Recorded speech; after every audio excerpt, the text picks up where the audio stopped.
क्योंकि इन दोनों के मुकाबले में मेरी पढ़ाई हमेशा थोड़ी सी इनसे कम रही है। तो सबको यकीन था कि ये दो कर लेंगे, लेकिन मेरा किसी को यकीन नहीं था कि मैं भी कुछ कर आपका पाऊँ। सब्जेक्ट नॉन मेडिकल था, इसका मतलब फिर आपको मैथ भी आता होगा। जी जी बिल्कुल। आपको मैथ आता है?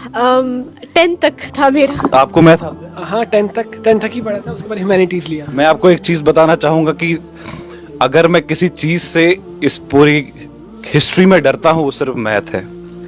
मुझे बिल्कुल भी नहीं आता है, तो आप प्लीज अपने बच्चों को मेरे पास बिल्कुल भी ट्यूशन करने मत भेजना। और सिविल सर्विसेज का जो ड्रीम था ये मेरा 11th स्टैंडर्ड से ही था, जब मैंने अपने सब्जेक्ट्स को बहुत वाइजली चूज़ किया था, क्योंकि उस वक्त ह्यूमैनिटीज़ को एज अ सब्जेक्ट काफ़ी डिग्रेडेड माना जाता जनरेशन पर आप भरोसा करेंगे तो इंशाल्लाह ताला आप कभी नाखुश नहीं होंगे। उनका मोरल डाउन मत करे।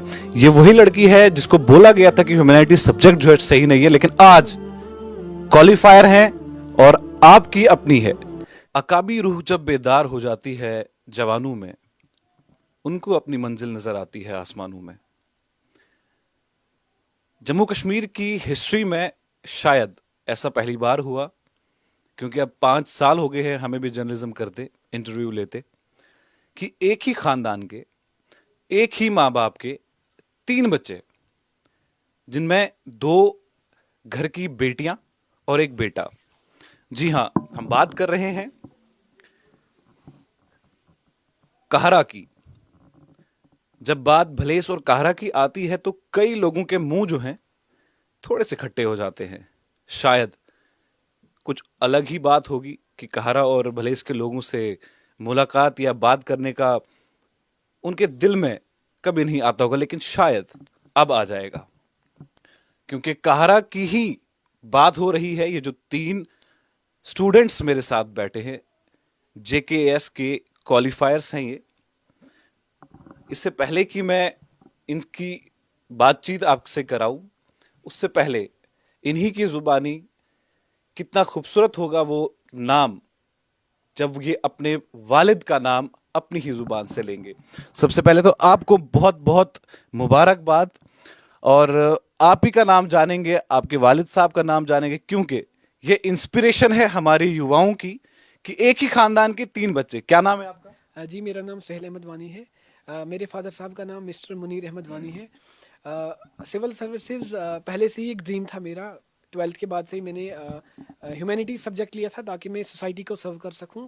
और 2021 से मैं कंटिन्यूसली प्रिपरेशन कर रहा हूं, और ये मेरा पहला अटेम्प्ट है। और मेरी एज 23 है, और मैंने अपने पहले अटेम्प्ट में केएस क्वालिफाई किया है। जब आप पढ़ाई कर रहे थे सुहेल, तब आपके दिल और दिमाग में क्या तस्वीरें, क्या चल रहा था जम्मू कश्मीर को लेकर? सबसे पहले अगर देखा जाए तो जिस टाइम पे प्रिपरेशन स्टार्ट हुई थी, उससे पहले अगर देखा जाए तो कई प्रॉब्लम्स होती हैं, जैसे कि सही मटेरियल नहीं मिल पाता है, गाइडेंस नहीं मिल पाती है। इंटरनेट सबसे बड़ी बात जो है, जो 1 डेढ़ साल का इंटरनेट लॉकडाउन जो रहा, उसकी वजह से जो है सही प्रिपरेशन नहीं हो पाई। लेकिन देर आए दुरुस्त आए, 2021 में जब 187 सीट्स का नोटिफिकेशन आया, तो तब से मैंने अपनी प्रिपरेशन स्टार्ट की, और अल्हम्दुलिल्लाह अल्लाह ताला के फजल करम से फर्स्ट अटेम्प्ट में मेरा एग्ज़ाम क्वालिफाई हो गया। सुबह का मंजर जब देखा आपने लिस्ट का, तो कैसा लगा आपको कि अरे यार मेरा नाम तो क्वालिफायर्स में आ गया? एक्चुअली रात को 12:30 बजे मेरे एक फ्रेंड ने कॉल किया। मैं एक्चुअली थोड़ा जल्दी सो गया था, तो मैंने सोचा कि इसने कॉल क्यों किया, तो मैंने साइलेंट करके मैं सो गया। लेकिन सुबह 9:30 बजे 8:30 बजे फिर उसने कॉल किया कि यार आपका जो है फाइनल लिस्ट में नाम आ गया। तो मैंने बोला नहीं, मुझे यकीन नहीं हो रहा, आप मुझे पीडीएफ सेंड करो। फिर उसने मुझे पीडीएफ सेंड किया। वो भी एक एस्पायरेंट है, और इंशाल्लाह इस बार उसका हो जाएगा। ऐसा क्यों होता है सुहेल कि जब बड़ा एग्जाम क्वालिफाई होता है और अगर लिस्ट में नाम आ जाए तो यकीन नहीं होता है? ऐसा क्यों एक्चुअली होता है? असल में कल तक आप कुछ और होते हैं और आज कुछ और होते हैं, तो ये सबसे बड़ा डिफरेंस होता है। क्योंकि यकीन नहीं होता है कि आपने एग्ज़ाम क्वालिफाई किया है। स्टेट का टफेस्ट एग्ज़ाम जो है, इजीली क्वालिफाई करना आसान बात नहीं है। बहुत बहुत शुक्रिया सुहेल। तो इन्हीं की 2 बहनें हमारे साथ यहाँ पे मौजूद हैं। तो मैं हमारी आवाम को बताना चाहूंगा, खासकर काहरा बलेस ठाठरी की, ये चेहरे देख कर रखिए, कहीं आपको भी काम पड़ जाएगा। तो आप भी थोड़ी बातचीत अच्छी तरीके से रखिएगा, क्योंकि आने वाले वक्त में यही बैठे होंगे वहां पे। क्या नाम है आपका? मेरा नाम इफ़रान जुवानी है, और मैंने अपनी प्रेपरेशन जे.एंड.के सिविल सर्विसेज के लिए 2021 से इसकी शुरुआत की। और हम तीनों सिबलिंग्स का ये साथ में ही एक अटेम्प्ट था, और इसको अल्लाह ताला के फजल से ये क्लियर हुआ। मेरा भी फर्स्ट अटेम्प्ट में ही क्लियर हुआ। तो ये बहुत खुशी की बात है कि हमें एक बेहतरीन अपॉर्चुनिटी मिलेगी अपनी स्टेट के लोगों को सर्व करने के लिए। और सिविल सर्विसेज का जो ड्रीम था ये मेरा 11th स्टैंडर्ड से ही था, जब मैंने अपने सब्जेक्ट्स को बहुत वाइजली चूज़ किया था, क्योंकि उस वक्त ह्यूमैनिटीज़ को एज अ सब्जेक्ट काफ़ी डिग्रेडेड माना जाता है कि नहीं, ये तो फेल्ड बच्चे लेते हैं। क्योंकि मेरा 10th में भी मेरी पोजीशन आई थी, तो उस हिसाब से रिलेटिव्स भी कह रहे थे कि नहीं, ये अच्छा ऑप्शन नहीं है। लेकिन मुझे लगता है कि आपको खुद पे एक भरोसा होना चाहिए किसी भी चीज़ को अचीव करने के लिए, और ये आज मुमकिन हुआ है पेरेंट्स के मतलब एफर्ट्स की वजह से।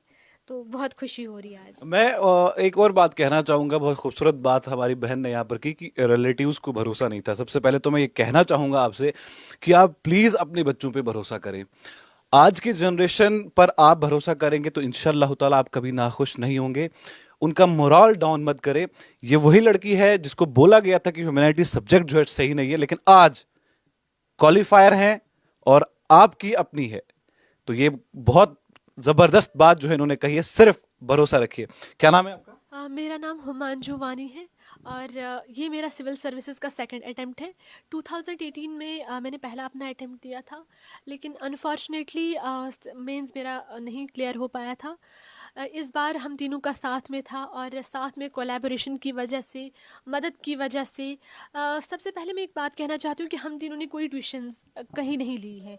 तो हम तीनों ने अपनी मदद से अपने खुद के नोट्स बनाकर इंटरनेट का कम होने का जो हमें नुकसान हुआ उसके बावजूद हम तीनों ने अपने आप पर भरोसा रखा और हमने ये कर पाया। हम हुमा, आपसे जानेंगे कि जब आप तीनों बैठकर पढ़ते थे तो जब नींद आती थी, जब आंखों को ऐसे होने लगता था, तो सबसे पहले किसको आती थी? जी, सबसे पहले मुझे ही आती थी, क्योंकि मुझे तीनों में से सबसे ज़्यादा इसलिए नहीं आता क्योंकि पहले से ही मेरा नॉन मेडिकल था और इन दोनों का आर्ट्स था।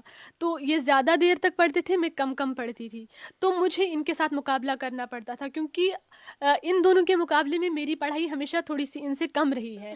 तो सबको यकीन था कि ये दो कर लेंगे, लेकिन मेरा किसी को यकीन नहीं था कि मैं भी कुछ कर पाऊंगी। तो मुझे तो ये कहते कि चलो अच्छा टीचर बन जाएगी, अच्छा चलो अब कोई 4th क्लास का जॉब कर लो, पर इतनी बड़ी कामयाबी मेरे लिए तो किसी ने नहीं सोची थी। आपका सब्जेक्ट नॉन मेडिकल था, इसका मतलब फिर आपको मैथ भी आता होगा। जी जी बिल्कुल। आपको मैथ आता है? 10th तक था मेरा। आपको मैथ आता है? हाँ, 10th तक ही पढ़ा था, उसके बाद ह्यूमैनिटीज़ लिया। मैं आपको एक चीज बताना चाहूंगा कि अगर मैं किसी चीज से इस पूरी हिस्ट्री में डरता हूं, वो सिर्फ मैथ है। मुझे बिल्कुल भी नहीं आता है, तो आप प्लीज अपने बच्चों को मेरे पास बिल्कुल भी ट्यूशन करने मत भेजना। तो इफ्रा, आपसे जानेंगे कि कैसा लग रहा है आपको कि अब आपकी लाइफ जो है एकदम मैरी गो राउंड से एक स्ट्रेट पाथ पर आ गई। कैसा लग रहा है? सबसे पहले तो भरोसा भी नहीं हो पा रहा है कि ये मुमकिन हुआ है, लेकिन ये है कि जो हमारे एफर्ट्स थे इस एग्ज़ाम को लेकर वो बहुत कॉन्टिन्यूस थे। ये है कि हम कहीं रुके नहीं, हर रोज़ उसी जर्नी से जाना पड़ता था, हर रोज़ सुबह जल्दी उठना, उसी फेज़ से जाना, मतलब कभी भी ब्रेक नहीं होता था, बार बार वही बुक्स, बार बार रिपीटेशन, बार बार फेलियर्स, बार बार वो उस चीज़ को फेल होने के बाद फिर से शुरू करना, वो एक जर्नी बहुत डिफ़िकल्ट थी। लेकिन आज ये मुमकिन हुआ है। तो मैं आपसे एक ये बात शेयर करना चाहती हूँ कि हमारी मदर जो हैं उनको हेल्थ इश्यूज़ हैं। तो हमें ऐसा नहीं था कि हमें पूरा पूरा दिन मिलता था प्रिपरेशन के लिए, या आपको मतलब रात भी मिल जाए सुबह भी। हमें ऐसा था कि हमारी अपनी मदर के साथ काम करने के बाद हमें पढ़ाई का कुछ टाइम मिलता था। तो ऐसा नहीं था कि हमने बिल्कुल 24 आवर्स दे या 8 घंटे या 12 घंटे, हमें जब टाइम मिलता था हम तब पढ़ते थे। ऐसा नहीं था कि सुबह आप उठो 5 बजे या 6 बजे आप कर लो, नहीं नहीं। और ऊपर से जो मतलब आपको पता है कि जम्मू में जब सर्दियों का स्टार्ट हो जाता है मौसम, तो तब आपको 6 महीने कॉन्टिन्यूसली कोई ना कोई आता रहता है। तो उन मुश्किलात का सामना करते हुए हमने इस कामयाबी को हासिल किया है। और मैं एक बात और कहना चाहती हूँ कि इस वक्त हमारे पापा यहाँ पर नहीं है। हम चाहते थे कि कुछ लम्हे जिंदगी में ऐसे होते हैं कि जो लफ्ज बयां नहीं करते, लेकिन आंख के आंसू जो है वो खुली किताब के साथ आपके सामने समा जाते हैं। ये बहुत ही एक प्यारा ब्यूटीफुल मोमेंट है जो इन बच्चों के साथ कैप्चर हो रहा है। ये अपने वालिद साहब को बहुत मिस कर रहे हैं। इनकी वालदा मोहतरमा के हेल्थ इश्यूज हैं। खैर, ये रोने वाली तो कोई बात है नहीं, लेकिन ये आंसू जो है इनके खुशी के हैं, मैं आपको बता दूं। अच्छा, आप दोनों या तीनों में सबसे ज्यादा खाना बनाने पर लड़ाई किसको होती है? खाना बनाने वैसे ये बहुत अच्छा कुक करती है और मैं तो अच्छा कुक कर लेती हूँ, लेकिन हमारे भाई को हमारा खाना पसंद नहीं है। ये सवाल बड़ा खतरनाक था, हमारे भाई को हमारा खाना पसंद, ऐसे क्या क्या मसाले बराबर ही पड़ते? नहीं एक्चुअली मसाले नहीं, लेकिन कभी अगर थोड़ा नमक कम होता है या कुछ तो मैं गुस्सा कर लेता हूँ कि इसमें नमक कम है या चीनी कम है। एक नमक कम है या चीनी कम है, ये बहुत बड़ी बात है। आप मुझे एक बात बताएं, आप सबसे अच्छा क्या बनाते हैं? मुझे तो कुछ बनाने नहीं आता मैगी के अलावा। तो मैं हमारी आवाम से ये कह दूंगा, ये JKAS क्वालिफायर जरूर है लेकिन इनको बनाना कुछ नहीं आता, तो सोच समझ के आप देखिएगा। अच्छा, ये क्या आपका रहेगा जैसे ही आप अब एक कुर्सी पर बैठ जाएंगे? कहते हैं कि जब पावर आती है तो फिर दिमाग जो है आसमान में उड़ने लगता है। सुहेल, आपसे जानेंगे कि जब आप पावर में आएंगे तो क्या करना पसंद करेंगे? सर देखिए, सबसे पहली चीज़ तो है कि मेरा ये मानना है कि पावर कम्स विद रिस्पॉन्सिबिलिटी, कि जब पावर आपके पास आती है तो जिम्मेदारी भी उतनी बढ़ती है। और सर मतलब अगर किसी और फील्ड में जाना होता तो सर पहले ही सोच लिया होता, लेकिन सर सिविल सर्विसेज इसलिए कि सर हमने देखा है कि हमारे इलाके में जो हमारा रूरल बैकग्राउंड है सर, अभी मतलब वहाँ की हिस्ट्री में सर अगर देखा जाए तो 2020 में पहला हमारा गांव है जहाँ पे अभी रोड कनेक्टिविटी है। बाकी सब गांव में रोड कनेक्टिविटी नहीं, हमारे में नहीं है। तो सर ये कुछ छोटे छोटे इश्यूज अगर देखे जाए तो सर इनको सॉल्व करने के लिए मतलब एक अच्छा एडमिनिस्ट्रेटर होना बहुत ज़रूरी है, जो बात लोकल लेवल से हायर लेवल तक पहुँचा सके। यानी कि शुरुआत जो है वो आप घर से ही करेंगे? जी इंशाल्लाह। बहुत बहुत शुक्रिया आप तीनों का। बहुत प्यारा मोमेंट था, कुछ आंसू थे, कुछ मुस्कुराहट थी, कुछ खट्टा था, कुछ मीठा था, कुछ नमकीन था, और इनको बिल्कुल भी खाना बनाना नहीं आता, ये मैं आपको फिर से बता दूं। तो खैर, अल्लाह ताला आपके रास्तों को जो आपने इख्तियार किए हैं आपको आला से आला मकाम पर दे, और इनके वालिद साहब जो हैं वो अभी सफ़र में हैं, तो अल्लाह ताला उनको भी इनके घर तक जल्दी से जल्दी पहुंचाए, ताकि ये जो आंसू इनकी आंखों में आए हैं ये मुस्कुराहट में बदले। तो तब तक आप ऐसे ही खबरों के साथ देखते रहिए आकिब आफ्ताब के साथ कश्मीर क्राउन।